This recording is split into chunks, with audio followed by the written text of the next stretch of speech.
परमात्मा को पाने तथा उसका वास्तविक लाभ प्राप्त करने के लिए पवित्र बाइबल में प्रमाण है कि प्रभु ने मनुष्य को अपना ही स्वरूप बनाया। 6 दिन में सृष्टि रचकर 7वें दिन विश्राम किया। कुरान शरीफ में प्रमाण है कि हजरत मोहम्मद को खुदा स्वयं कह रहे हैं कि मैंने तुम्हें उस परमात्मा की महिमा बताने के लिए भेजा है। वो परमात्मा कबीर है जिसने 6 दिन में सृष्टि रची तथा 7वें दिन तख्त पर जा विराजा। उसकी खबर किसी बाखबर से पूछकर तो देखो। कृपया अवश्य सुनिए जगत गुरु तत्वदर्शी संत रामपाल जी महाराज के अमृत वचन। अब ये दास आपको पवित्र श्रीमद् भगवत गीता के अंदर दिखाएगा। गुण तीनों की भक्ति में ये भूल पड़ो संसारे, कह कबीर निज नाम बिना कैसे उतरो पार। 3 देव की जो करते भक्ति उनकी कदे ना होवे मुक्ति। तभी तो हमारे सारे पूर्वज भूत बनवा दिए नज्ञानिया ने। और फिर हमारे से श्राद्ध कटवाओ, तुम्हारे पिताजी स्वर्ग में भूखे हैं। नकलियो, स्वर्ग में जब कुछ है ही नहीं, वो स्वर्ग कहाँ हो गया जिसमें भूखे मरे हमारे पूर्वज। बोला स्वर्ग भेज दिए, गति कर दी उनकी, सारे क्रियाक्रम करे पाछे। और फिर न कहो भूखे हैं उनको ये दान करो। किसा मूर्ख बना रखा था इन्हें। अब ये देखिएगा श्रीमद् भगवत गीता अध्याय नंबर 7 का जयदयाल गोविंद का इसके अनुवादक हैं। गीता प्रेस गोरखपुर से ये छपी है। ये देखिएगा अध्याय नंबर 7 के 1, 2, 3 में गीता ज्ञानदाता कहता है कि अर्जुन अब ऐसा ज्ञान बताने जा रहा हूं जिसको जानने के बाद कुछ भी जानना शेष नहीं रहेगा। देखना अथ सप्तमोध्याय 7वां अध्याय प्रारंभ। श्री भगवान उवाच। इसमें कितने भी श्री कृष्ण उवाच नहीं है, भगवान उवाच। ये आप देख रहे हो सामने। अरे कृष्ण जी ने बोली, हे पार्थ, अनन्य प्रेम से मुझ में आसक्त चित्त मेरे प्राण होकर तथा अनन्य भाव से मेरे प्राण होकर योग में लगा हुआ जिस प्रकार से संपूर्ण विभूति बल ऐश्वर्य आदि गुणों से संपन्न सबके आत्म रूप मुझको संशय रहित जानेगा, उसको सुन। कहते तुम मुझे अच्छी तरह समझ जाएगा, वो ज्ञान बताता हूं। साथ में देगा दूसरा श्लोक। मैं तेरे लिए इस विज्ञान से तत्व ज्ञान को संपूर्णता कहूंगा जिसको जानकर संसार में फिर कुछ भी जानने योग्य शेष नहीं रह जाता। अब ये 5वें श्लोक में 2 प्रकृति बताई है। इस 7वें अध्याय के 5वें श्लोक में पृथ्वी जल अग्नि वायु आकाश मन और बुद्धि और अहंकार, ये तो 8 प्रकार की जड़। इस प्रकार ये तो 8 प्रकार से विभाजित मेरी प्रकृति है। ये 8 प्रकार के भेद वाली है। ये तो अपरा मेरी जड़ प्रकृति है। और इससे दूसरी जिससे यह संपूर्ण जगत धारण किया है मेरी जीव रूपा प्राचेतन प्रकृति जान, ये दुर्गा है। आगे देखो, हम आते हैं अध्याय नंबर 7 के और श्लोक नंबर 12 पे, क्योंकि ताजा ताजा सिद्ध हुआ है कि रजगुण ब्रह्मा है, सतगुण विष्णु, तमगुण शिव जी। ये याद रखना। अब ये गीता ज्ञान दाता ब्रह्म है, काल है, और ये कह रहा है कि और भी जो सतगुण से उत्पन्न होने वाले भाव हैं, सतोगुण यानी विष्णु से सतिथि, और जो रजगुण से तथा तमगुण से, रजगुण ब्रह्मा जी से उत्पत्ति, तमोगुण से संहार शंकर जी से, तमगुण शंकर से संहार होने वाले भाव हैं, उन सबको मुझसे ही होने वाले हैं ऐसा जान, परंतु वास्तव में उनमें मैं और वे मुझ में नहीं है। अब पुण्यात्माओं, इस काल भगवान को 1 लाख मानव शरीरधारी प्राणियों के शरीर से निकले गंध को खाने का श्राप लगा हुआ है, जिस कारण से इसने अपने तीनों पुत्रों को ये यहाँ की व्यवस्था दे रखी है कि ब्रह्मा जी रजोगुण है जिसके प्रभाव से हम संतानों उत्पत्ति करते सभी प्राणी विवश होकर के, जीव के बस की नहीं। और सतोगुण श्री विष्णु जी के सतोगुण के प्रभाव से हम एक दूसरे में जकड़े हुए हैं, हमारे अंदर इतनी ममता भर रखी है, हमारे बस का नहीं से दूर हो सके। और तीसरा जो संहार करता है शंकर भगवान, ये भी काल का पुत्र है। तो इन तीनों से ये कहता है कि जो रजगुण से होता है वो ब्रह्मा जी से उत्पत्ति और विष्णु जी से स्थिति और शिव जी से संहार जो कुछ भी हो रहा है, इसका निमित्त कारण तो मैं ही हूं, पर मैं इनके सामने नहीं आता, इनसे अलग रहता हूं। अब आगे चलते हैं, देखिएगा अध्याय नंबर 7 और श्लोक नंबर आपने 12 पढ़ लिया। और भी जो सतोगुण से उत्पन्न होने वाले भाव हैं, यानी सचिथि, और रजोगुण जो ब्रह्मा से सृष्टि उत्पत्ति, और तमोगुण शंकर से जो संहार होता है, उन सब को मुझसे ही होने वाले हैं ऐसा ही जान, परंतु वास्तव में इनमें मैं और वे मुझ में नहीं है, इनसे बाहर है ये।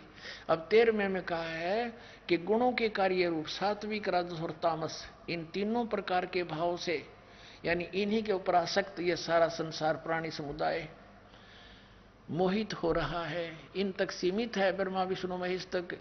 इन तीनों गुणों से, रजगुण ब्रह्मा, सदगुण विष्णु, तमगुण शिव जी से परे मुझ अविनाशी को नहीं जानता। ये कहते हैं इनसे ऊपर हूं मैं, अलग हूं। अब आगे देखो, अब 14वें में कमाल कर दिया, श्लोक नंबर 14 7वें अध्याय का। क्योंकि यह अलौकिक अर्थात अति अद्भुत त्रिगुणमयी मेरी माया, रजगुण ब्रह्मा, सतगुण विष्णु, तमगुण शिव जी के द्वारा फैलाया गया ये जाल, ये बड़ी दुस्तर है, बड़ा खतरनाक है। जो पुरुष केवल मुझको निरंतर भजते हैं, वे इस माया को ब्रह्मा विष्णु महेश से ऊपर उठ जाते हैं, उल्लंघन कर जाते हैं। यानी जो ब्रह्म से लाभ होता है, वो ब्रह्मा विष्णु महेश के लाभ से अधिक स्वर्ग प्राप्ति होती है। अब यहाँ कहते हैं 15वें श्लोक में कमाल कर दिया, 7वें अध्याय के गीता जी में, माया के द्वारा जिनका ज्ञान हरा जा चुका है, रजगुण ब्रह्मा, सतगुण विष्णु और तमगुण शिव जी रूपी इस त्रिगुणमयी माया द्वारा जिनका ज्ञान हरा जा चुका है, जो केवल इन्हीं की भक्ति तक सीमित है, इनसे आगे किसी की सुनना नहीं चाहते। आसुर स्वभाव, राक्षस स्वभाव को धारण किए हुए मनुष्यों में नीच और दूषित कर्म करने वाले मूढ़ लोग, मूर्ख, माम न प्रपदन्ते, मुझको नहीं भजते, यानी जो ब्रह्मा विष्णु महेश तक की भक्ति में लगे रहते हैं, उनके बारे में क्या बताया है कि असुर स्वभाव को धारण किए हुए मनुष्यों में नीच और तरह के जो और दूषित कर्म करने वाले मूर्ख लोग, पुण्यात्माओं, परमात्मा ने 600 वर्ष पहले कहा था, 3 देव की जो करते भक्ति उनकी कदे ना होए मुक्ति। और गीता जी ने इनको क्या संज्ञा दे दी आपके समक्ष है। इस ब्रह्मा विष्णु ब्रह्मा सतगुण विष्णु तमगुण शिव जी के पुजारियों को, राक्षस स्वभाव को धारण किए हुए मनुष्यों में नीच दूषित कर्म करने वाले मूर्ख, 4 गाली इकट्ठी दे रखी गीता जी में। दास नहीं कह रहा, अपने सदग्रंथ कह रहे हैं जिनको हम श्रोधार्य मानते हैं। अब ये कौन है आगे और क्लियर हो जाता है। देखिए, ये कहता गीता ज्ञानदाता कि मेरी भक्ति भी ना करते। आगे देखो, अब 7वें अध्याय का 20वें श्लोक में और कंसेप्ट क्लियर किया है। उन भोगों की कामना द्वारा जिनका ज्ञान हरा जा चुका है, ब्रह्मा विष्णु महेश से मिलने वाले अस्थायी लाभों से, जैसे रावण ने सोने की लंका बना ली और के चला उसके साथ, शर्मा मार लिया लंका ने। उन भोगों की कामनाओं के द्वारा जिनका ज्ञान हरा जा चुका है, वे अपने स्वभाव से प्रेरित होकर उस नियम का धारण करके अन्य देवताओं को भजते हैं। ब्रह्मा विष्णु महेश भी अन्य देवताओं में आते हैं, अर्थात उनकी पूजा करते हैं।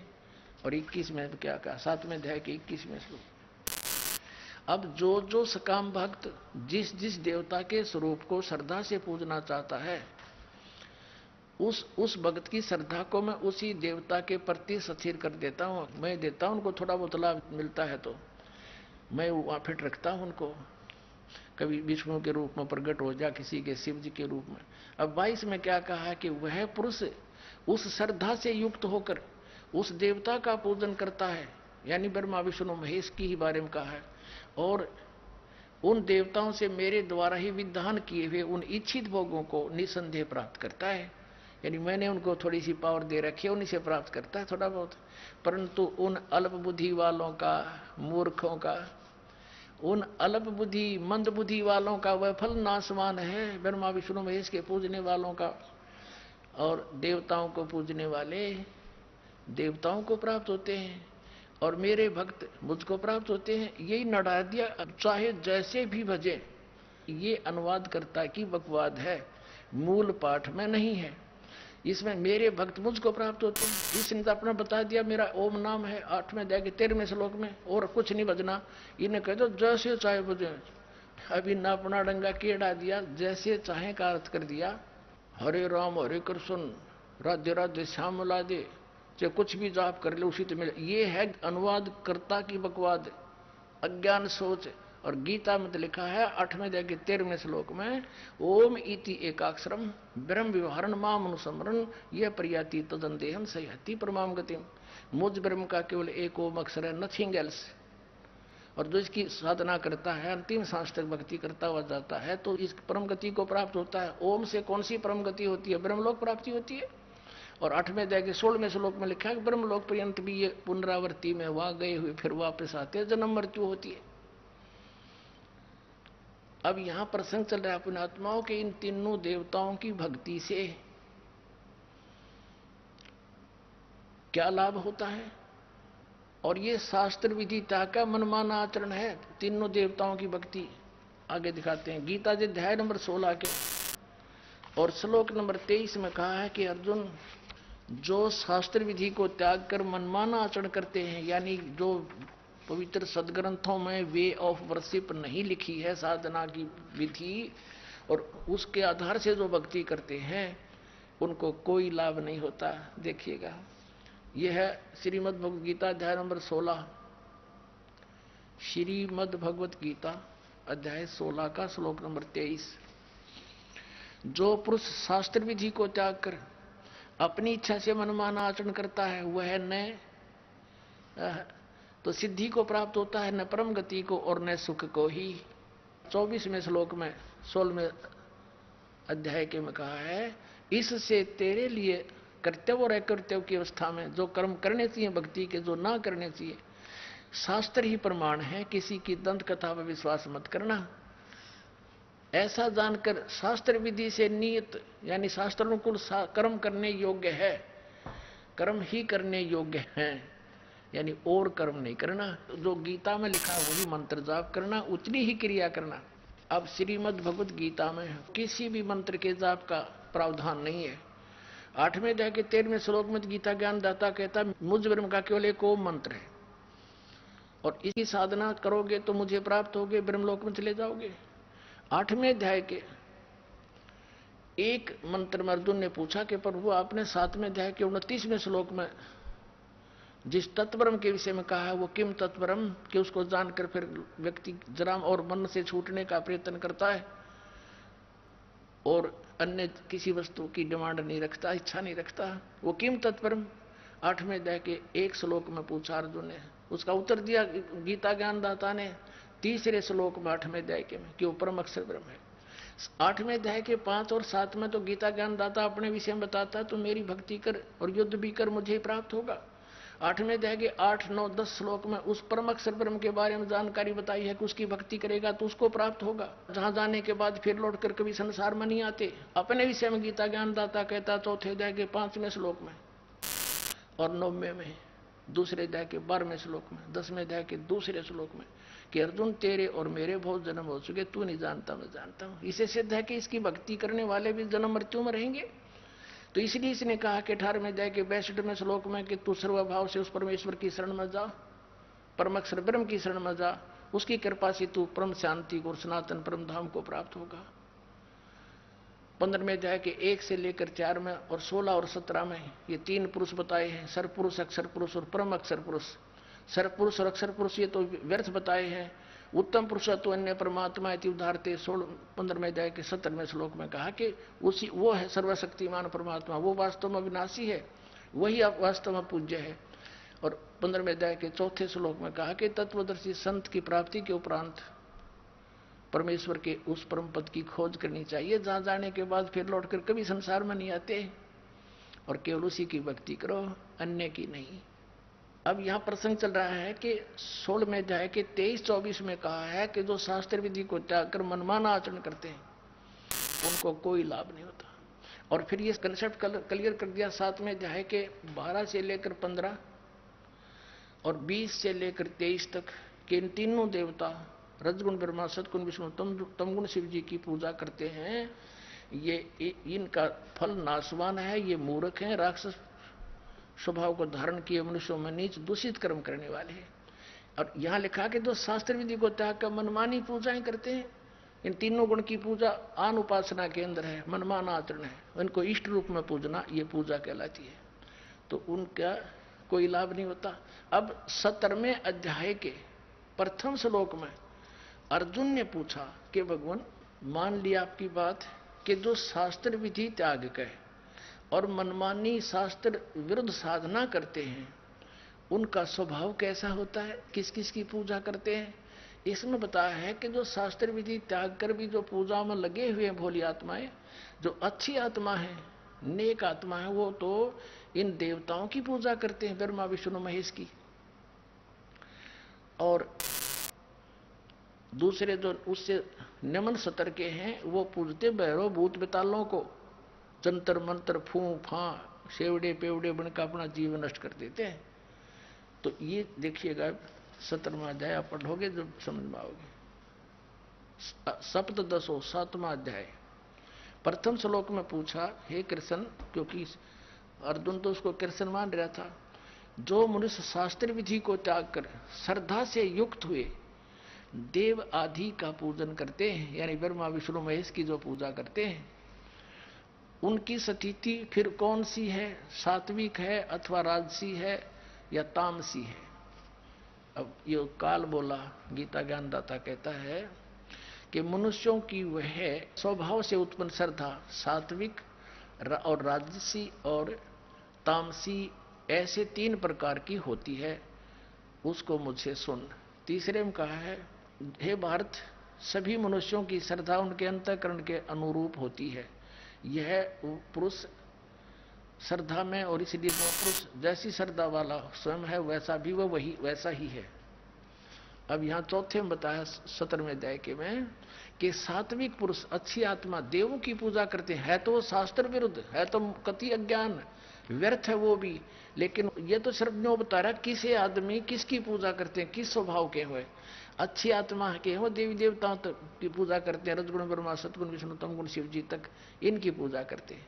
तो पुण्यात्मा आगे आप पढ़ लेना, ज्यादा ना पढ़ाकर यही लाना चाहता था दास। फिर भी ये क्या बताते हैं, ये शास्त्र विधि त्याग कर तो ये सात्विक लोग होते हैं, देवताओं की पूजा करते हैं अच्छी आत्माएं। फिर आगे पढ़ाता हूं आपको, देख लेते हैं। चौथा आप पढ़ रहे हो 17वें अध्याय का। सात्विक पुरुष देवों की पूजा करते हैं, राजस यक्षों की और राक्षसों की, राजस पुरुष। अन्य तामस मनुष्य हैं, वे प्रेत और भूत गणों को पूजते हैं। 5वें में क्या कहा है, जो मनुष्य शास्त्र विधि से रहित है, शास्त्र विधि त्याग का, क्योंकि गीता में कहीं तप करने का नहीं लिखा है। जैसे विष्णु जी भी घोर तप करता था और गीता मना के रखा, ये कहें कि विद्वान थे। अब Shrimad Bhagavad Gita is the God given knowledge, पूर्ण परमात्मा ने दिया था इसको, ब्रह्म को, इनके पिता को, और इन्होंने वेद का भी कोई नहीं ज्ञान। ब्रह्मा विष्णु जी ने, आपने देवी पुराण में पढ़ा, प्रथम स्कंद में विष्णु जी कह रहा है कि मैं घोर तप को तपता हूं, हजारों वर्षों तक बैठा रहता हूं, और फिर राक्षसों को बैटरी चार्ज करके फिर राक्षसों को मारता हूं। और गीता में लिखा है जो घोर तप को तपते हैं वह कितने मूर्ख हैं। देखिए 17वें अध्याय का 5वां श्लोक, जो मनुष्य शास्त्र विधि से रहित घोर तप को तपते हैं, ये तप तपना भी, घोर तप तपना भी शास्त्र विरुद्ध है। दंभ और अहंकार से युक्त, कामना आसक्ति और बल के अभिमान से युक्त। 17वें अध्याय के 6ठे श्लोक में, शरीर रूप से सचित भूत समिता यानी प्राणियों को और अंतःकरण में सचित मुझ परमात्मा को भी वो कष्ट करने वाले हैं, दुखी करने वाले हैं उन अज्ञानियों को असुर स्वभाव के जाने। ओए होए, कति क्लियर कर दिया। अब इससे क्या सिद्ध हुआ? श्रीमद् भगवत गीता में ये स्पष्ट हो गया। इन तीनों गुण की भक्ति में ये भूल पड़ो संसारी, कहे कबीर निज नाम बिना कैसे उतरो पारे। हरे राम हरे कृष्ण राधे राधे श्याम मिला दे, एवं नमः ओम श्री सतगुरुदेव एवं नमः, ये इस तरह के मनमुखी साधनाएं हैं, शास्त्र विधि के विरुद्ध है ये मंत्र। अब इसमें स्पष्ट हो गया है, परमात्मा ने कहा था तीन देव की जो करते भक्ति उनकी कदे ना हुआ मुक्ति। अरे पवित्र श्रीमद् भगवत गीता ने स्पष्ट कर दिया कि इन तीनों देवताओं की भक्ति करते हैं, वो है तो शास्त्र विरुद्ध है। और राक्षस स्वभाव को धारण किए मनुष्यों में नीच दूषित कर्म करने वाले मूर्ख, ये ब्रह्म कहता है मैं भक्ति भी ना करते। अब इनको ऐसा क्यों कहा? जैसे एक बार श्री ब्रह्मा रजगुण की भक्ति की थी हिरण्यकशिपु ने, रजगुण ब्रह्मा जी की, और सिद्धि प्राप्त करके भगवान बन बैठा, अपने ही पुत्र प्रहलाद का शत्रु बन गया। और वो जुल्म गुजारे उस पुण्यात्मा के साथ, पिता होकर भी शर्म नहीं आई उस अहंकार के भूखे तीनों गुणों के उपासक ने। ऐसे जुल्म की राक्षस कहलाया और कुत्ते वाली मौत मारा गया। भगवान ने आकर उसकी छाती पाड़ी, पेट पाड़ के गिर दिया। अब तमोगुण भगवान शंकर की पूजा की थी रावण ने, आपके समक्ष है। और जो वर्तमान के शिव के पुजारी एक सोमवार का व्रत रख के थोड़ी बहुत मंत्रमाला करके ने सोचा कि पता नहीं क्या प्राप्ति कर लेंगे। अब रावण जैसी भक्ति वर्तमान का कोई भी नहीं कर सकता। यहाँ से धड़ काट के, यहाँ से काट के 10 दोनों भुजा से समर्पित कर दिया था। और जैसा किया वैसा ये दे सकते हैं भगवान, वैसा ही इसको दे दिया। लेकिन दुर्बुद्धि नहीं गई, राक्षस कहलाया, कुत्ते वाली मौत मारा गया। और कैसा दूषित कर्म किया, अपनी ही माता को, सीता को उठा लाया, जो शंकर भगवान के बड़े भाई की पत्नी थी, उसको उठा लाया। पत्नी बनाने की चेष्टा कर रहा था अपनी मां को। इसे दुष्ट और कौन होगा, दूषित कर्म और क्या होगा? कुत्ते वाली मौत मारा गया और राक्षस कहलाया। एक भस्मागिरी नाम का साधक था, तपस्वी था, तमोगुण श्री शिव का उपासक। और शिव जी के गेट के सामने, मेन गेट के सामने ऊपर को पैर करके नीचे न सिर करके तपस्या करने लग गया। 12 वर्ष तक सिरासन पर रहा। एक दिन पार्वती जी ने कहा कि भगवान आप तो महादेव हो, देवताओं के देव हो, आप तो जो चाहो सो कर सकते हो, आपके भगत को दे दो जो मांगता है। अब भगवान शंकर ने कहा, शिव जी ने कहा तमोगुण ने कि मांग भाई भस्मागिरी, क्या मांगता है साधु? भस्मागिरी ने कहा जी वचनबद्ध हो जाओ तब मांगो। भगवान शिव ने कहा ठीक है भाई, मैं वचनबद्ध हो गया, प्रतिज्ञा करता हूं तू मांगेगा वही दे दूंगा, वचन है मेरा। उसी से मैं सीधा खड़ा हो गया और कहने लगा भगवान ये भस्म कड़ा दे दो जो आपने हाथ में पहन रखा है। उस भस्म कड़े में एक शक्ति थी, उसको मालूम था कि जिसके सिर के ऊपर ऐसे करके यूं कह दिया कि भस्म, वो व्यक्ति, वो पशु पक्षी भस्म हो जाता था। अब जो ही भगवान शंकर ने वचनबद्ध होने के कारण वो अपना प्रिय कड़ा भी दे दिया, ये सोचकर कि साधु संत है, जंगल में रहता है, हिंसक पशुओं से बचने के लिए, राक्षसों से बचने के लिए ले रहा होगा, दे दिया। जो ही कड़ा हाथ में आया और एकदम ठाके मारकर हंसने लगा कि शंकर होले होशियार, तुझे मारूंगा और पार्वती को अपनी पत्नी बनाऊंगा। हा हा हा। अब उसने यूं किया, शंकर भगवान जान गया कि तो एकदम चेंज हो गया सारा, इसका तो हाव भाव बदल गया नीच का। भगवान शंकर ने डांक ठोक दी, फुल स्पीड पे भाग लिया, 100 की स्पीड पे। आगे आगे भगवान और पीछे पीछे पुजारी जा खखाट पट्या। तो परमात्मा ने आके रजा करी, उनके शंकर जी के और उस पुजारी के बीच में आकर पार्वती रूप बना के खड़े हो गए खुद परमात्मा। और वो तो पार्वती के लिए भाग ही रहा था, उसने सोचा चल 2 बात कर लेता हूं, पार्वती से रुक गया। अब पार्वती रूप में परमात्मा ने कहा कि आप रुक जाओ, क्यों भागे जा रहे हो, आओ बैठो 2 बात करेंगे। अब शंकर जी तो आपके निकट आ नहीं सकता, 100 किलोमीटर तो उरा नहीं डटे भी हो। अब वो निश्चिंत होकर खड़ा हो गया। पार्वती रूप में प्रभु ने कहा कि मुझे कुछ डांस करके दिखा ताकि मेरा मन प्रसन्न हो, आपको पसंद करूं।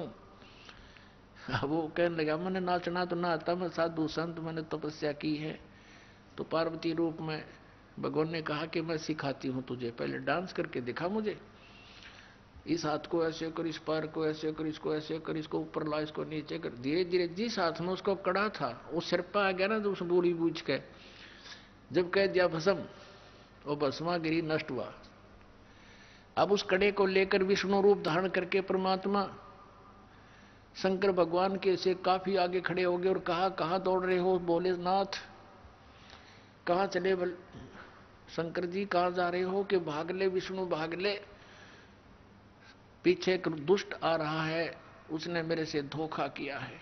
तब विष्णु रूप में प्रभु ने कहा कि देख ये तेरा कड़ा में ले आया, उससे भाग, डरे मत, वो मैंने नाश मार दिया है।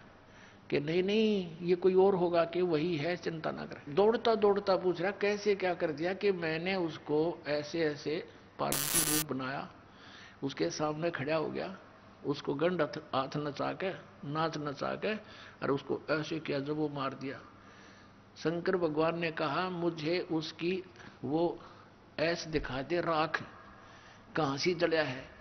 वो लिया के दिखा लिया ना कि यो पड़ा उसकी राख। जब कलेजे की धड़कन बंद हुई भगवान शिव जी की, जिसको अविनाशी कहा करते, अजरो अमर मृत्युंजय कालज सर्वेश्वर महेश्वर। बताओ, ये थे हमारे टीचर हिंदू धर्म के, नकली गुरु, मूर्ख बना रहे हमारे को हजारों वर्षों से। अपने आत्माओं, ये तो 2 गुणों के पुजारियों का निर्णय हो गया। किसे थे, राक्षस स्वभाव को धारण किए मनुष्यों में नीच दूषित कर्म करने वाले मूर्ख। अब भस्मा गिरी जैसा नीच कर्म कौन करेगा, भगवान की पत्नी पे, और नीत खराब कर दिया अपनी मां पे, तो इसे दुष्ट गीता जी में कहा है, राक्षस स्वभाव को धारण किए। भस्मा असुर कहलाया, भस्मा राक्षस कहलाया, भस्मा गिरी से। अब सतोगुण श्री विष्णु जी के पुजारी वैष्णु धर्म, वैष्णु साधु होते हैं। एक समय हर की पैड़ी हरिद्वार के अंदर एक कुंभ के पर्व की, कुंभ के मेले की, त्योहार की पर भी लगी। हर की पैड़ियों पर वो पर भी लगनी थी, वहां स्नान करना था। तो सभी ये षटदल बोले हैं न, 6 प्रकार के को, गिरी पुरी नागा सन्यासी वैष्णु नाथ, ये षटदल कहलाते हैं। दल माने संख्या, अलग अलग ग्रुप, दल माने पूरा समूह। तो ये सब षटदल अपने अपने स्थान पर, अपने अपने डेरों में, अपने अपने ग्रुप में, गिरियों में गिरी, पुरियों में पुरी, सन्यासियों में सन्यासी, नागाओं में नागा, वैष्णुओं में वैष्णु साधु जा करके अपने ग्रुप में वहां हरिद्वार में इकट्ठे हो गए। ये ऐसा ही करते हैं। और जब स्नान करने का समय आता है, उस समय ये सभी चल पड़ते हैं अपने मुखिया के पीछे पीछे। अपने अपने अलग अलग गिरियों का मुखिया अलग होता है, पुरियों का अलग, सन्यासियों का अलग, वैष्णुओं का अलग, नागाओं का अलग। ये नागा और गिरिपुरी सन्यासी और ये नाथ, ये सारे तमोगुण शिव के उपासक, सतोगुण विष्णु के उपासक वैष्णु साधु। पहले नागा पहुंच गया पूरा ग्रुप, कोई हजारों की संख्या में, 50-60 हजार। और हर की पैड़ी पर नहाने के लिए पोजीशन पकड़ के पहले स्नान करने लगे। पीछे से आगे वैष्णु का समूह पूरा। वैष्णु ने आकर कहा कि हे सतोगुण विष्णु, विष्णु के उपासकों ने कहा कि हे नागाओ, तुम पहले स्नान मत करना, प्रथम हम स्नान करेंगे, हम सर्वश्रेष्ठ हैं। नागा कहने लगे नहीं, हम सर्वश्रेष्ठ हैं, हम प्रथम स्नान करेंगे, हम त्यागी और बैरागी हैं, हम नी इच्छा रहते हैं, हम वस्त्र तक भी ग्रहण नहीं करते, और हम सर्वश्रेष्ठ हैं, हम प्रथम स्नान करेंगे। अब वैष्णव साधु कहने लगे वो संत कि तुम काहे के श्रेष्ठ हो, तुम नंगे फिरते हो पशु की तरह, राख लपेटे रहते हो, आज तुम नहाने वाले बन गए, शरड फिरडो, टट्टी के हाथ भी ना धोते तुम, आज प्रथम स्नान करने पर तुल गए हो।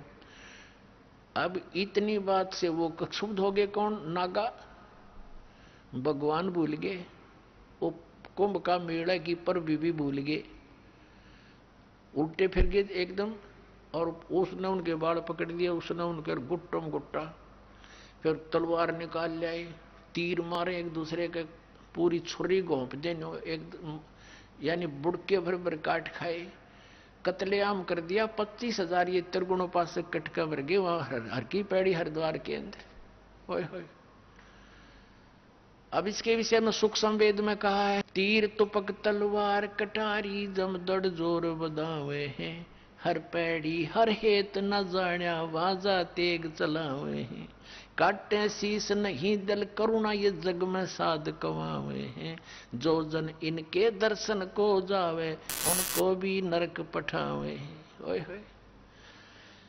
4 पंक्तियों में निर्णय दे दिया सुख संवेद में परमात्मा ने, कबीर भगवान ने, कि तीर तुपक तलवार कटारी और डट के लठ बजावे हैं, जमदड़ जोर बजावे हैं, और हर पैड़ी हर हेत नहीं जाना। हर की पैड़ी कहें भगवान की छाती पे कत्लेआम कर डाला, हर पैड़ी हर हेत नहीं जाना, वहां जा तेग यानी तलवार चलावे हैं, और काटे शीस नहीं दल करुणा ये जग में साधकवावे हैं, इन्हें तुम संत भी कहते हो, और जो जन इनके दर्शन को जावे उनको भी नरक पठावे, उन भी ये पाठ पढ़ाओगे, ऐसे उनको बना देंगे। आज तक ये कैसा जुल्म करते रहे, हिंदू मुसलमानों को मार डालते हैं इन्हीं के बहकाए हुए, और मुसलमान हिंदुओं का काट डालते हैं, और काजी और मुल्लाओं के बहकाए हुए। तो पुण्यात्माओं, जब तक हम तत्व ज्ञान से परिचित नहीं होंगे, हमारी ऐसे ही ये हमारी दुर्बुद्धि बनाए रखते हैं, हमारा दुरुपयोग करते हैं ये मूर्ख लोग अपने स्वार्थ के वास्ते, ये नकली गुरु। अब ये शराब ये पीवें, और मांस ये खावें, सुल्फे ये पीवें, भांग ये पीवें, ये सन्यासी सरस्वती कमावें। तो यहां क्या बताया है कि हर पैड़ी हर हेत नहीं जाना वाजा तेग चलावे हैं, और काटे शीस नहीं दल करुणा दया नींद के अंदर। अरे न साधु कहो तुम, ये जग में साधकवावे हैं। तो ये तो लक्षण, ये तो बता दिया परमात्मा ने, गुण तीनों की भक्ति में ये भूल पड़ो संसारे, कहे कबीर निज नाम बिना कैसे उतरो पार। निज नाम यानी सतनाम के बिना, उस सच्चे नाम बिना पार कैसे होगे। अब जैसे गीता जी अध्याय नंबर 17 के श्लोक नंबर 23 में लिखा है कि ओम तत्सत इति निर्देश ब्रह्मण त्रिविध समर्थ है। सच्चिदानंद घन ब्रह्म के पाने की इस 3 मंत्र की साधना करनी होगी। 8वें अध्याय के 13वें श्लोक में गीता ज्ञानदाता कहता है कि ओम इति एक अक्षरम ब्रह्म व्यवहारन माम स्मरण ये प्रियाति तदन देहम सयाति परमाम गतिम। मुझ ब्रह्म का केवल एक ओम मंत्र है, जो इसका अंतिम श्वास तक सिमरण करता हुआ शरीर छोड़कर जाता है तो उस परम गति को प्राप्त होता है, जो ओम से मिलनी है। ओम से ब्रह्मलोक मिलेगा, ब्रह्मलोक में गए हुए प्राणी फिर वापस आते हैं 8वें अध्याय के 16वें श्लोक में, वहां पुनरावृत्ति के अंदर। तो उसके पाने के लिए तो केवल एक 3 मंत्र का जाप, इसके अतिरिक्त जो भी जाप करते हैं उस शास्त्र विधि को त्याग कर वो मनमान आचरण है। फिर ऑप्शन छोड़ दिया है कि उस परम अक्षर ब्रह्म की पाने की पूरी complete worship, way of worship तत्वदर्शी संत बताओगा, उससे पूछ लो तो वो बताएगा फिर सबकी कैसी पूजा नहीं करनी। पूजा होती है इष्ट रूप में मानकर पूजा करना होता है, साधना मजदूरी कोई अन्य होता है। अब ये तो हो गया कि तीन देव की जो करते भक्ति उनकी कदे ना हो वह मुक्ति। 600 वर्ष पहले परमेश्वर ने कहा था ये बातें, ये ज्ञान बताया था, और आज इसका समर्थन उन सदग्रंथों ने किया जिनको हम एथेंटिक मानते हैं। तो वो क्या थे जो हमने ज्ञान दिया करते, वो नकली गुरु आज तक मूर्ख बना रहे आपको। पुण्यात्माओं जागो, समझो और मत भूत प्रेत बनो, सतलोक चलेंगे। अब गीता जी अध्याय नंबर 7 के श्लोक नंबर 16 और 17 और 18 में गीता ज्ञान दाता ब्रह्म अपनी साधना करने वालों की बताता है कौन कौन करते हैं। अर्थार्थी, आर्थ, जिज्ञासु और ज्ञानी। अर्थार्थी, आर्थ, जिज्ञासु इनको रिजेक्ट करता है कि ये भी सही साधना नहीं करते, और ज्ञानी को सिलेक्ट किया है कि ज्ञानी आत्मा होती तो अच्छी है। ज्ञानी वो होता है जिसको पता लगा कि केवल एक परमात्मा की भक्ति करनी चाहिए। वेदों में यही लिखा है कि पूर्ण परमात्मा की भक्ति से पूर्ण मोक्ष होगा। लेकिन ये भूल गए कि वेदों में यह भी लिखा था कि उस पूर्ण परमात्मा की भक्ति वेदों में वर्णित नहीं है, उसको तो तत्वदर्शी संत बताएंगे।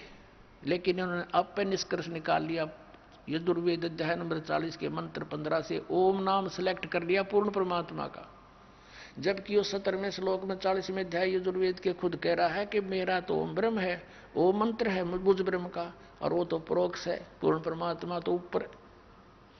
वह इनकी बुद्धि में ना बड़ी बात, क्योंकि गुरु बिन काहू न पाया ज्ञाना, जो थोथा वो छड़े मूड किसाना। गुरु बिन वेद पढ़े जो प्राणी, समझे न सार रहे अज्ञानी। जिस कारण से इन्होंने, इन ज्ञानियों को ये तो पता लग गया ज्ञान उपासना नहीं करनी, तीनों गुणों की पूजा, रजगुण ब्रह्मा सतगुण विष्णु तम गुण शिव जी की भी नहीं करनी चाहिए। तो इन्होंने ये भी ज्ञान हुआ कि मनुष्य जीवन केवल परमात्मा प्राप्ति के लिए मिलता है, इसमें भगवान प्राप्ति साधना भक्ति नहीं हुई तो व्यर्थ है। इनको ज्ञानी कहते हैं। तो इनको तत्वदर्शी संत ना मिलने से गीता ज्ञानदाता कहता है, ये 7वें अध्याय के 18वें श्लोक में, ये ज्ञानी आत्मा है तो अच्छी उदार है, लेकिन ये मेरे वाली अनुत्तम यानी घटिया अश्रेष्ठ गति में स्थित है। ये मेरे वाली अनुत्तम गति में स्थित है। कौन सी गति? 8वें अध्याय के 13वें श्लोक में कहा है कि जो मुझ ब्रह्म के ओम नाम का जाप करते हैं, करता हुआ शरीर छोड़कर जाता है, मुझ ब्रह्म का जाप करता हो जाता, वो उसको परम गति होती है। कौन सी? ओम नाम से होने वाली परम गति। वो कहाँ? ब्रह्मलोक में जाता है। ब्रह्म 8वें अध्याय के 16वें श्लोक में लिखा गीता जी में, ब्रह्मलोक पर्यंत भी जन्म मृत्यु में आते हैं। और गीता के अन्नदाता स्वयं कहता 4थे अध्याय के 5वें श्लोक में, और 9वें श्लोक में, 2रे अध्याय के 12वें श्लोक में, 10वें अध्याय के 2रे श्लोक में गीता जी में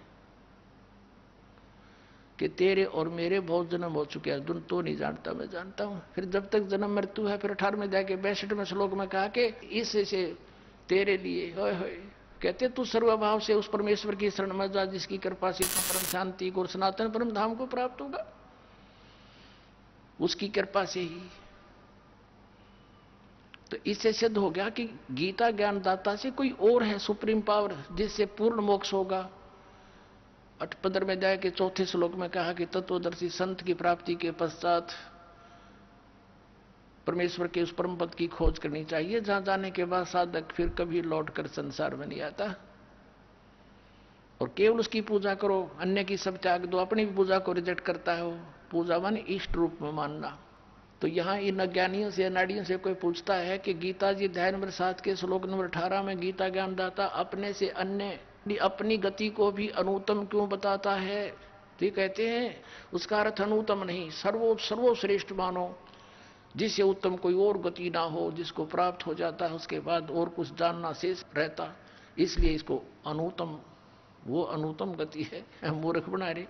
4ठी कक्षा के बालक ने पूछ ले, अगर इससे अधिक अच्छी कोई श्रेष्ठ गति नहीं होती, इनकी बात मान ले, तो ये 18वें अध्याय के 62वें श्लोक में कह रहा है कि उसकी शरण में जा, सर्वभाव से उस परमेश्वर की शरण में जा जिसकी कृपा से तो परम शांति को प्राप्त होगा। 8वें अध्याय के 5 और 7 में गीता ज्ञानदाता अपनी साधना बताता है, मेरी पूजा कर मुझे प्राप्त होगा। और 8, 9, 10 में उस परम अक्षर ब्रह्म की पूजा, पूर्ण परमात्मा की पूजा के लिए कहता, उसके लिए तत्वदर्शी संत खोज ले। चौथे अध्याय के 34वें श्लोक में कहा। तो इन अनाड़ियों ने कह भी पता नहीं गीता जी का, गीता जी में है कितने हरे कृष्ण हरे राम राधे श्याम सीताराम ओम नमः शिवाय फलाना धकड़ा, है कोई मंत्र ऐसा? मूर्ख बना रहे कितने दिनों से हमारे को। अब इसलिए इस गीता ज्ञानदाता ने कहा है कि मेरी साधना में ये लीन ज्ञानी आत्मा अनुत्तम गति में ही सचित रहे। अनुत्तम कैसी? कि जिससे जन्म मृत्यु बार बार होती रहे, वो अनुत्तम है। और जहां जाने के बाद फिर लौट कर नहीं आते, वो ब्रह्म साधना से प्राप्त नहीं हो सकती। इन ज्ञानी आत्माओं ने हठ योग किए, ओम नाम का जाप किया, वेदों से प्राप्त करके आन उपासना, किसी देव की पूजा नहीं की। और ब्रह्मा जी को जब ये कमल के फूल पर बैठा था, वहां सचेत हुआ, इसको बेहोश करके कोमा में रखा हुआ था, वहां सचेत कर दिया कमल के फूल पर बैठा के। ब्रह्मा जी कहते हैं मुझे नहीं मालूम है कहां से आ गया। तो आकाशवाणी कर दी इस काल ने कि तप करो तप करो। इसने सोचा यह आकाशवाणी पूर्ण परमात्मा की है, और करी थी इस काल ने। उसके बाद ब्रह्मा जी को वेद प्राप्त हुए। वेदों में कहीं पर भी हठ योग तप योग करना नहीं लिखा।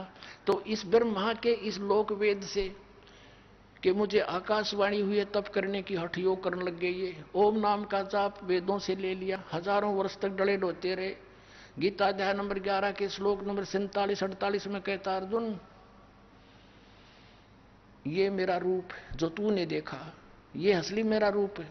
इससे पहले किसी ने नहीं देखा, किसी को प्राप्त नहीं हुआ मैं।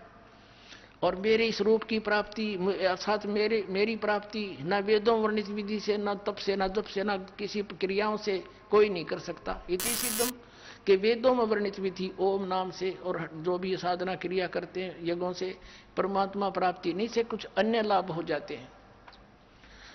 वो लाभ इन ऋषियों को हो गए, सिद्धियां आ गई, एक दूसरे को ऊपर प्रभु पाकी के, किसी को भस्म कर दिया, किसी को जो है ना दुराशीष दे दी, जिस कारण से इनसे डरने लग गए। एक चुनक नाम के ऋषि थे, उसने ऐसे ही वो ज्ञानी आत्मा उद्धार थे, हजारों वर्षों तक ओम नाम का जाप और हठ योग किया। लोक वेद हठ योग गीता जी अध्याय नंबर 17 के श्लोक नंबर 6 में जिसको रिजेक्ट किया है कि शास्त्र विधि को त्याग कर जो मनमाना घोर तप को तपते हैं, वो राक्षस सब अन्य प्राणियों को भी दुखी देते हैं। इस शरीर के अंदर मुझ ब्रह्म को भी क्रस करने वाले, दुखी करने वाले असुर स्वभाव के जान। अब देखिए भी बुरे बताए ज्ञानी आत्मा क्यों? उस चुनक ऋषि ने साधना की, भगवान मिला नहीं, सिद्धियां एटम बम बन गया। एक मानदाता चक्रवर्ती राजा था, पूरी पृथ्वी का शासन जिसका हो उसको चक्रवर्ती राजा कहते हैं। अब ये चक्रवर्ती राजा ये अपनी पृथ्वी पर ये देखना चाहते अपने शासन काल में कि मेरे अंतर्गत मेरे अधीन जितने नवाब हैं, राजा हैं, छोटे नरेश हैं, उन्होंने किसी ने मेरी प्रभुता, मेरी पराधीनता अस्वीकार तो नहीं कर दी है। इसलिए एक अश्वमेघ का घोड़ा छोड़ देते हैं अश्वमेघ यज्ञ के लिए, उसके साथ कुछ सैनिक भेज देते हैं, और राजा का पर्सनल हॉर्स होता है अपना घोड़ा, उसके गले में एक पंपलेट लगा देते हैं। लगा दिया कि राजा मानदाता राजा के पास इतनी सेना है, 72 करोड़ सेना है, और जिस भी राजा को इस मानदाता चक्रवर्ती राजा की पराधीनता स्वीकार ना हो, घोड़े को पकड़ लो, अपने पास बांध लो और युद्ध के लिए तैयार हो जाओ। पूरी पृथ्वी पर वो घोड़ा घूमाया, सब ने पढ़ लिया पंपलेट कि 72 करोड़ सेना, सब चुप हो गए। किसी ने हिम्मत नहीं की घोड़े को पकड़ देने की, अर्थात युद्ध करने की। तो पूरी पृथ्वी पर विजयी साबित हो गया। वो वापस आ रहे थे, चुनक ऋषि वहां तपस्या किया करता था, उसकी कुटिया के पास से वो गए थे, वहीं से वापस आ रहे थे। उसने पूछा कि सैनिकों ये घोड़ा खाली क्यों है, इस पर सवार क्यों नहीं, बाकी पर तुम सब विराजमान हो, सवार हो। सैनिकों ने बताया कि ऋषि जी ये मानदाता चक्रवर्ती राजा का घोड़ा है, इस पर कोई बैठ नहीं सकता। और तुम गए कहाँ थे? ऋषि ने पूछा कि हम पूरी पृथ्वी का चक्कर लगा कर आए और ऐसे ऐसे हमारा उद्देश्य था। तो राजा ने कहा कि क्या किसी ने इस राजा का युद्ध नहीं स्वीकार किया? इतना प्रबल है ये। तो सैनिकों ने कहा कि हमारे राजा के पास 72 करोड़ सेना है ऋषि जी, और है किसी की हिम्मत उसकी जाड़ फोड़ दे हम।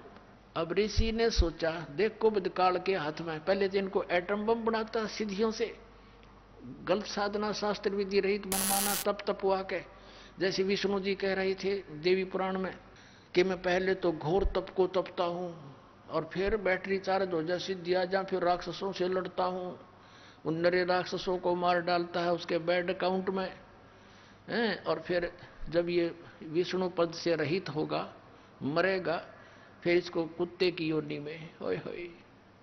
ऐसा धोखा करता है अपने आत्माओं। परमात्मा बताते हैं। फिर उधर से काल के हाथ में रिमोट था, उसने उसकी रिमोट से ऋषि के अंदर प्रेरणा भर दी कि इसमें तो अभिमान हो गया राजा में, इसका अभिमान ठीक करना चाहिए। ऋषि खड़ा हुआ और कहने लगा, भाई इस घोड़े को मैं पकड़ लेता हूं और मैं तुम्हारे राजा का युद्ध ओढ़ लेता हूं। सैनिकन लगे रहा कंगले, कंगाल तेरे दाने खाने को नहीं, और युद्ध करेगा तो मानदाता चक्रवर्ती राजा के पास अपने फेरले माड़ा बोल वाला बैठ के, मत पंगे मपा दे, जपने अपनी भक्ति कर, जो सा काम करया करे ऋषि वही कर तू। ऋषि बोला, भाई मन ने तो पकड़ दिया है घोड़ा, और जाओ कह दो तुम्हारे राजा ने। वह तो तैयार थोड़ा बांध दिया घोड़ा उसके वृक्ष के झोपड़ी जिस वृक्ष पर डल रही थी। राजा को आके सुना दिया कि ऐसे ऐसे पूरी पृथ्वी पर तो किसी ने आपका घोड़ा पकड़ा नहीं, एक चुनक नाम के ऋषि ने आपका युद्ध स्वीकार कर लिया। अब राजा को बताया गया मंत्रियों के द्वारा कि जी आज एक व्यक्ति ने हिम्मत करी है, कल दूसरा करेगा, ये राजनीति होती है, ऐसे तो सिर उठाएगी दुनिया, इसको कुचल डालना चाहिए। राजा बोला, जाओ 18 करोड़ सेना एक बार भेज दी तो उसके एक व्यक्ति को मारने के लिए, ताकि और भी डर जाएं, भयभीत हो जाएं कि इतनी सेना आ गई, तेरे की तो बड़ा तगड़ा राजा है। उधर से ऋषि ने अपने सारे जीवन में जो डले डोए थे उसकी 4 एटम बम बना दिए वचन से, सिद्धि का बहुत बड़ा एटम बम। ये साइंस वाले तो फेल उनके आगे, अगर किसी में वचन शक्ति हो संत के अंदर तो इन सारे फेल कर दे, वो वैसे वहीं के वहीं पानी बना दे। ऐसी सिद्धियां भी होती हैं। अब ऋषि ने अपनी 4 पुत्री बना ली, 4 एटम बम बना दिए अपनी सिद्धि से, अपनी शक्ति भक्ति जो सारा दिन सारे जीवन में डरे डोए थे। आइए अब हम उन श्रद्धालुओं के अनुभव जानते हैं जो जगत गुरु तत्वदर्शी संत रामपाल जी महाराज जी से दीक्षा प्राप्त कर चुके हैं तथा उनके द्वारा बताए गए भक्ति मार्ग पर चल रहे हैं। नमस्कार सर। नमस्कार जी। सर क्या नाम है आपका? मेरा नाम सियाराम शर्मा है जी। सर कहाँ के रहने वाले हैं आप? जी मेरा मूल गांव तो कुंगड़ है जी, और वर्तमान में भिवानी डाबर कॉलोनी भिवानी में रह रहा हूँ। सियाराम जी, संत रामपाल जी महाराज से नाम दीक्षा आपने कब ली? मैंने 2004 में ली, दिसंबर में जी। संत रामपाल जी महाराज से नाम दीक्षा लेने से पहले आप क्या भक्ति साधनाएं करते थे? पहले तो जो पारंपरिक साधना जो करते हैं घर में वही करता था जी मैं। बाद में मैं भिवानी आ गया। भिवानी आने के बाद एक पड़ोसी था, वो इंद्रमणि दादाजी सत्संग करता था, इंद्रमणि साहिब नाम से एक संत कबीरपंथी था वो भी। फिर वो भगत मेरे को कहने लगा, भाई चल तेरे को सत्संग में ले चलता हूँ। फिर मैंने उसके घर पर सत्संग हुआ, वो सत्संग सुना, मैं प्रभावित हुआ। परमात्मा की वाणी गाते थे वो बैंजो गुड़ियों पर। फिर मैंने वहाँ से नाम ले लिया जी। वो नाम लेने के बाद फिर मैंने सारा परिवार वहाँ जोड़ दिया। सर जो भक्ति साधनाएं आप करते थे उन भक्ति साधनाओं से आपको क्या लाभ मिला? वो तो जो मेरे को कुछ लाभ या हानि जो मेरे भाग में था वही होया, कोई खास लाभ नहीं हुआ, न मेरे कोई हानि हुई। जैसे मेरा प्राप्त था उसी हिसाब से मेरा ठीक गुजारा चल रहा था, कोई लाभ हानि मेरे को विशेष नहीं हुई। सर संत रामपाल जी महाराज की शरण में कैसे आए आप? मैंने मतलब वहाँ सत्संग सुना गुरु जी का, किरोड़ीमल पार्क में भिवानी रामपाल जी महाराज का। मेरे को सत्संग बहुत अच्छा लगा। मैंने गुरु बना रखा था। मेरी माई, बूढ़ी माई और भाई, छोटा भाई रह रहे थे। मैंने उनको कहा, भाई तुम रामपाल जी महाराज से नाम ले लो। तो अगले दिन नाम ले आए। फिर वो आप घर पर आरती भी चलाते थे परमात्मा की, मेरे कोई समझ नहीं आती थी। फिर कुछ दिन के बाद वो छोटा भाई भी नाम छोड़ गया, माई माई अकेली रह गई। फिर मैंने बड़ी लड़की की शादी करी 2004 में, दिसंबर में 5 में। तो उसकी हम मिठाई मिठाई वहाँ गुरु जी का जब मैं जाता था इंद्रमणि को वहाँ दिया है। फिर एक दिन मैं बैठा था, बैठे बैठे कभी परमात्मा ने प्रेरणा करी, मैं माई ने बोला चलो मैं आपके गुरु के पास ले चलता हूँ, मैं आपको आपके गुरु के पास छोड़ दूंगा, मैं मेरे गुरु के पास चला जाऊँगा आगे मतलब झज्जर। तो माई बोली भी ठीक है भाई। हम शाम ने 4 वाली ट्रेन से यहाँ भिवानी से चले जी। हमारे को ये भी पता नहीं था करोथा कहाँ है। तो हमें वहाँ स्टेशन में पहुँचने के बाद पूछा भाई हमने ऐसे ऐसे करोथा जाना है। उन्होंने बोले भाई यहाँ झज्जर चुंगी पर चले जाओ, वहाँ से आप लोग को बस मिल जाएगी। हम वहाँ पूछ के ना झज्जर चुंगी पर ले, वहाँ बस मिली हमारे को, उसने करोथा तैयार दिया। हम करोथा बस अड्डे पर उतरने के बाद पूछा भाई रामपाल जी महाराज का आश्रम में जाना था। तो वहाँ 2-3 आदमी खड़े थे, उन्होंने बोला वो देखो टेंट से वो लाइट जल रही, वो रामपाल जी महाराज का आश्रम है, वहाँ चले जाओ। हम वहाँ पहुँचे तो भगत पूछने लगे, वहाँ गुरु जी का मतलब सत्संग समाप्त हो लिया था, भोग पड़ लिया था उन परमात्मा का। तो मैं गेट पर, हमारे गेट पर रोक लिए भक्तों ने, बोला भाई नाम ले रखा। मैं बोला भाई मैंने तो ऐसे ऐसे इंद्रमणि का नाम ले रखा है, माई ने ले रखा है। तो बोला माई आप अंदर चलाओ, मेरे को गेट पर बिठा लिया भक्तों ने। मेरे को समझाने लगे भगत भाई यहाँ नाम यहाँ से लोगे तो मतलब यहाँ नाम लोगे जब अंदर जाने देंगे। मैं कहा भाई मैंने तो नाम ले रखा है। फिर वो भगत जी मेरे को बोले भाई ये तो काल का नाम ले रखा है, काल का दूत है, तो आप यहाँ रामपाल जी महाराज से नाम लो। मेरे को बड़ा दुख होता, मेरे गुरु की निंदा करें थे, मैंने ऐसा लगा था, और अपने गुरु की बहुत महिमा कर रही है। मैं काफ़ी बार उनसे मतलब जरेबाजी करता रहा। तो माई अंदर से बाहर आ गई, मेरे को चाय पिलाई भक्तों ने, बढ़िया दिसंबर का सर्दी का महीना था, अच्छा गदरा बिछा दिया, भंडारा करा दिया। माई अंदर जाओ मेरे पास आ बैठे, ऐसे ऐसे 3-4 बार माई अंदर गई, फिर मेरे पास आ जाए। तो परमात्मा ने मेरे को मन सिखवा दिया भाई मैं तो नाम ले लूँगा। मेरे को देखा भी माई काल हो रही है, मेरे को वहाँ जाना भूल गया मैं। तो इतना में फिर भगत बोले भाई नाम ले लेगा तो अंदर जा। उधर से गुरु जी रामपाल जी महाराज आ गया, आरती का टाइम हो चुका था। पहले मेरे को गुरु जी ने नाम लिया और फिर चरण सेवा दी। गुरु जी बोले भाई बेटा कहीं पहले नाम ले रखा था? मगा जी ऐसे इंद्रमणि से ले रखा था। बिला देख कड़ा काल का भया चोखा बेटा लकड़ा। फिर मेरे मुंह से कुआ दिया गुरु जी आप ही निकाल के ले आए, हम कैसे निकल आएंगे। तो परमात्मा कहते हैं ना भाई गोता मारू स्वर्ग में जा बैठूँ पतार, हर गरीबदास में खोजत अपने हीरे पन्ने लाल। परमात्मा जी हमारे को निकाल के ले गए इस काल का लोक सी। सर संत रामपाल जी महाराज से नाम दीक्षा लेने के बाद आपको क्या लाभ प्राप्त हुए? मेरे को जी मैं एक बार गुरु जी की सेवा में जा रहा था बरवाड़ा। मैं लड़कों को बता के आया था भाई कपास बोने के दिन थे। मैं कहा भाई तू कपास की धरती तैयार कर दिए, बीज ब्याज में सुबह आके दे दूंगा। तो धरती बाने के लिए ट्रैक्टर लेके घर खेत पर जा रहा था घर से। तो रास्ते में उसका मतलब साइड लगी ट्रक की ज़बरदस्त, और वो ट्रैक्टर नहर के अंदर गिर गया। खाली नहर थी, जूही नहर जो बाईपास बन रहा जूही के नहर के ऊपर को, उसमें जा गिरा। तो मैं सुबह जब आ रहा था तो फ़ोन आया भाई ऐसे ऐसे नवीन का एक्सीडेंट हो गया और नहर में ट्रैक्टर गिर गया। तो मैंने आके देखा तो उसने खुद ही लड़के ने अपने वो क्रेन बुला रखी थी, ट्रैक्टर निकालेंगे। ट्रैक्टर बिल्कुल चिकनाचूर हो गया। और परमात्मा रामपाल जी महाराज की दया से मैं वहाँ सेवा जा रहा था तो कुछ भी मतलब कोई खरोच भी नहीं आने दी। देखने वाले ये पूछे थे भाई ड्राइवर तो नहीं बचा होगा। सब लोग बोले भाई ड्राइवर तो यो खड़ा है। सब अचंभा करे थे कि ये तो कोई परमात्मा की असीम कृपा है, ड्राइवर ऐसे बच गया, कैसे बच गया। ये नहर इतनी गहरी है, 12-13 फुट गहरी है, और खाली नहर थी जिसमें परमात्मा की कृपा से वो बचा, उसको जीवन दान दिया परमात्मा ने। उसके बाद एक दिन फिर मैं हमारी मतलब पीछे मकान नीचा पड़ गया, आगे दीवार हुआ मतलब 5 फुट दीवार बिल्कुल बरस के बराबर आ गई थी। और भाई ने बराबर मकान में रखा, उसका 1.5 फुट और ऊंचा बरस था। वो लगभग 10 फुट नीचे तक की दीवार मैंने निकाल रहा था।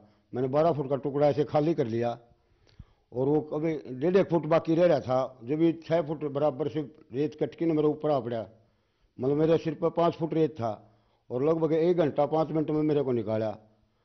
मैं मतलब पहले तो मैं दबा परमात्मा नाम सुन, मेरे को सारा नाम मिलेगा था, मैं नाम का सुमन करने लगा। फिर उसके बाद मेरे को थोड़ा मतलब दमहा घुटने लगा। फिर मैंने जैसे आवाज़ देनी शुरू करी अपनी माँ माँ माँ करा, तो मेरे को और ज़्यादा मतलब प्रेशर बना, दबाव बना। फिर मेरे को यह आया मन में भैया गुरु जी अब आप ही आपका दास की कृपा रक्षा करो, ले चलना तो ले चलो। फिर मेरे ऐसे मन में आई भी लोग ये कहेंगे देखा रामपाल का भगत साला रेत का जबकि मर गया। अब मालिक आपकी इच्छा है ले चलो। तो मेरे फिर घबराहट ही नहीं हुई और मैं सार नाम का सुमन करने लगा। फिर मेरे को 1 घंटा बाद 5 मिनट के बाद जब निकाला तो मेरे को कोई बाह्य चेतनता नहीं थी। मैं अंदर जाप कर रहा था बिल्कुल सार नाम का। फिर मेरे मुख में चरना मत डाला बतावे हैं, तो मेरे को नहीं पता। फिर मेरे को प्रसाद डाला तो मेरे को चेत आया, और डॉक्टर भी बुला रखा था घर वालों ने। मैं बिल्कुल ऐसे जैसे मिट्टी में गिला हो जाकर ऐसे भीजा पड़ा था, रजाई रुजी उड़ाने लगे मेरे को। मैं बोला भाई मेरे कुछ नहीं हो रहा, मैं ठीक हूँ, मैं तो परमात्मा का सुमरण कर रहा था। बिल्कुल मैंने डॉक्टर ने बुलाया तो बिल्कुल ठीक है, बिल्कुल ठीक बोल रहा है। तो मैं बिल्कुल ठीक हो गया, थोड़ी बार नहाने के बाद में सही हो गया। उसके बाद ही मैं एक बार परमात्मा की सेवा करी थी। एक मतलब परमात्मा की व्यवस्था बना रखी थी, जिनोद रोड पर कमरे ले रखे थे 12। तो वो हमने वो स्थान बदल के कुछ दूसरे स्थान पर व्यवस्था शुरू करनी थी। तो आग ऊपर टेंट का सामान पड़ा हुआ था, वो उतारे थे, ट्रैक्टर नीचे खड़ा कर रखा था। वो साइड से 12,000 वोल्टेज की लाइन थी।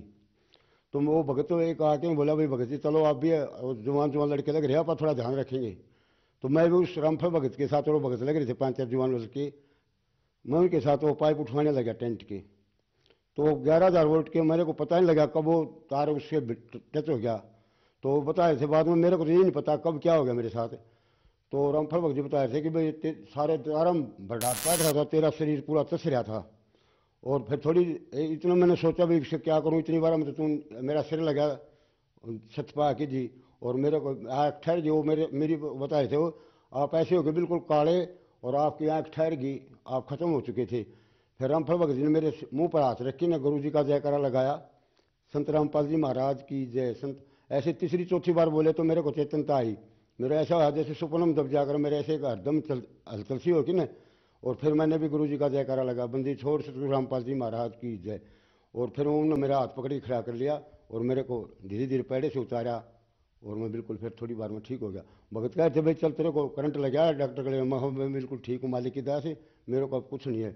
परमात्मा ने मेरे को 2 बार जीवन दान दिया, एक बार मेरे लड़कों को जीवन दान दिया जी। और नए नए चमत्कार होते रहते हैं रोज ही। परमात्मा ने 2 बार मेरी रक्षा करी, जीवन दान दिया, एक बार मेरे लड़कों को जीवन दान दिया जी गुरु जी ने, रामपाल जी महाराज ने। उनकी कृपा से हमारे बिल्कुल हम सारा परिवार परमात्मा की भक्ति करते हैं, और बिल्कुल हमारे घर पर बड़ी सुख शांति है। कोई किसी प्रकार का न किसी को कष्ट दुख दर्द नहीं है, और परमात्मा की रजा से बिल्कुल हम मौज करते हैं। मालिक की जैसी सेवा बनो उसी सेवा करा, और अपनी भक्ति कर रहे हैं जी। सर आपने बताया कि आपने संत रामपाल जी महाराज से नाम दीक्षा ली। नाम दीक्षा लेने के बाद संत रामपाल जी महाराज ने आपके लड़के की जान बचाई, जो कि एक 12 फुट नहर में ट्रैक्टर सहित गिर गया था। फिर संत रामपाल जी महाराज की दया से वो जिंदा निकल आया, और आपके ऊपर भी 6 फुट की दीवार गिर गई थी, आपको भी संत रामपाल जी महाराज ने बचाया। फिर 11,000 की वोल्टेज का आपको करंट लगा। हालांकि सब जानते हैं कि 11,000 की वोल्टेज का करंट लगने के बाद इंसान नहीं बचता, आपकी मृत्यु हो चुकी थी। फिर संत रामपाल जी महाराज ने वहां आकर आपको बचाया। तो संत रामपाल जी महाराज ने आपको बहुत सारे सुख दिए। तो जो समाज आज आपको देख रहा है, आप उन्हें क्या संदेश देना चाहते हैं? हम तो ये कहेंगे जी, जो भी लोग अंधेरे में है परमात्मा की शरण में आके परमात्मा का ज्ञान सुनो, बिल्कुल पूरा शास्त्रों पर आधारित है, और इसमें कोई मतलब दूसरी बात नहीं। अपना संत रामपाल जी महाराज का और ज्ञान सुन के न मालिक की शरण में आओ और अपना कल्याण कराओ, और यहाँ भी सुखी रहोगे, आगे सुख सागर मिलेगा, परमात्मा सतलोक प्राप्त करोगे। सर संत रामपाल जी महाराज से अगर कोई नाम दीक्षा लेना चाहे तो वह कैसे नाम दीक्षा ले सकता है? संत रामपाल जी महाराज का काफ़ी चैनलों पर सत्संग चलता है जी, और उसके नीचे मतलब लाइन आती है, उस पर लिखा होता है, फ़ोन नंबर लिखे होते हैं, और उन फ़ोन नंबरों पर आप जो भी नाम लेना चाहता है उससे संपर्क करके न और नाम दान ले सकता है। पूरे भारत में मतलब पूर्व भारत में क्या जगह जगह गुरु जी ने पूरे देश में लगभग नामदान केंद्र खोल दिए हैं, और वहाँ अपने नज़दीक फ़ोन करके ना उनको नामदान केंद्र बता दिया जाएगा, वहाँ से जाके नाम लेके ना और अपनी भक्ति शुरू कर सकते हैं। निःशुल्क नाम दान मिलेगा, कोई खर्चा नहीं लगेगा। धन्यवाद सर। साहिब जी।